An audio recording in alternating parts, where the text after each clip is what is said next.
नमस्कार, मैं नियाज खान और आप देख रहे हैं एनएमएफ। तो पीएम मोदी ने जब से मध्य प्रदेश के भोपाल में समान नागरिक संहिता पर बयान दिया है, तब से देश भर में इस मसले पर बहस छिड़ गई है। वैसे जब से यूसीसी का मुद्दा छिड़ा है, तब से सिर्फ मुसलमानों की बात हो रही है और कहा जा रहा है कि उनके पर्सनल लॉ में यूसीसी हस्तक्षेप करेगा, जबकि यूसीसी के अंतर्गत सभी धर्म और उसके पर्सनल लॉ आएंगे और सभी धार्मिक समुदायों पर यह समान रूप से लागू भी होगा। लेकिन कुछ मुस्लिम नेताओं का कहना है कि सरकार ने यूसीसी का मुद्दा मुसलमानों को टारगेट करने के लिए और लोकसभा चुनाव पर वोट बैंक की राजनीति करने के लिए ही उठाया है। लेकिन यहां सवाल यही है कि यूसीसी लागू होने से क्या सिर्फ इसका असर मुसलमानों पर ही पड़ेगा या फिर हिंदुओं पर भी इसका असर पड़ेगा। तो चलिए आपको इसी सवाल का जवाब हम आपको इस वीडियो में देते हैं। तो सबसे पहले आपको हिंदूवादी संगठनों के बारे में बता दें कि हिंदूवादी संगठन एक लंबे अरसे से एक देश में सभी के लिए एक समान कानून की मांग कर रहे हैं। लेकिन एक देश और एक विधान की मांग से हिंदुओं पर क्या असर पड़ेगा, ये एक सवाल है और इसका जवाब हम आपको इस वीडियो में देंगे। तो यूसीसी का हिंदुओं पर क्या असर होगा, इसको लेकर सीनियर एडवोकेट और देश के पूर्व सॉलिसिटर जनरल हरीश साल्वे कहते हैं कि हिंदुओं को तो पहले ही दो बड़े झटके लग चुके हैं। पहला, जब अंग्रेजी हुकूमत married women's right to property act लाई थी, और दूसरा साल 1956 में जब यह कहा गया कि अगर किसी हिंदू शख्स का निधन होता है और उसकी पुत्री जिंदा है तो भी उसकी प्रॉपर्टी का बंटवारा उत्तराधिकार के तौर पर होगा, ना कि कौन जीवित है इस आधार पर।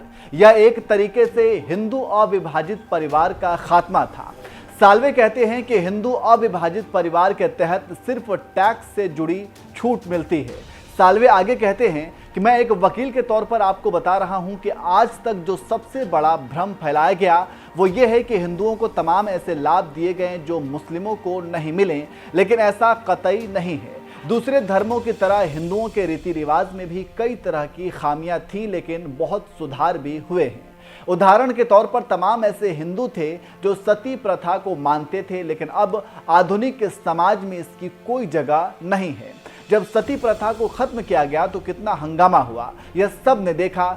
समान नागरिक संहिता किसी भारतीय को जबरन अपने धर्म को मानने की मजबूरी से बचाएगा और यह किसी भी सूरत में देश की विविधता के खिलाफ नहीं है, बल्कि जबरन थोपी गई विविधता के खिलाफ जरूर है।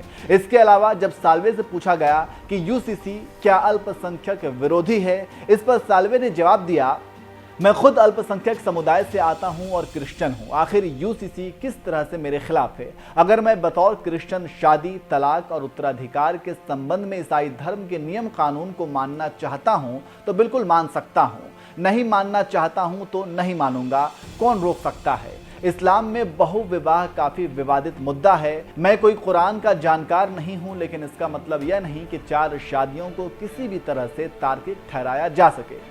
तो इस तरह से आप समझ सकते हैं कि यूसीसी को लेकर जो हवा बनाया जा रहा है वो सिर्फ और सिर्फ राजनीतिक रोटियां सेकने के लिए है। और सच पूछिए तो फिलहाल ये कहना कि यूसीसी के आ जाने से किसको क्या नुकसान होगा, ये न्याय संगत नहीं है, क्योंकि यूसीसी में क्या प्रावधान है अभी तक ऐसा कुछ भी सामने नहीं आया है। लेकिन उससे पहले ही राजनेता अपनी राजनीतिक रोटियां सेकने में लग गए हैं।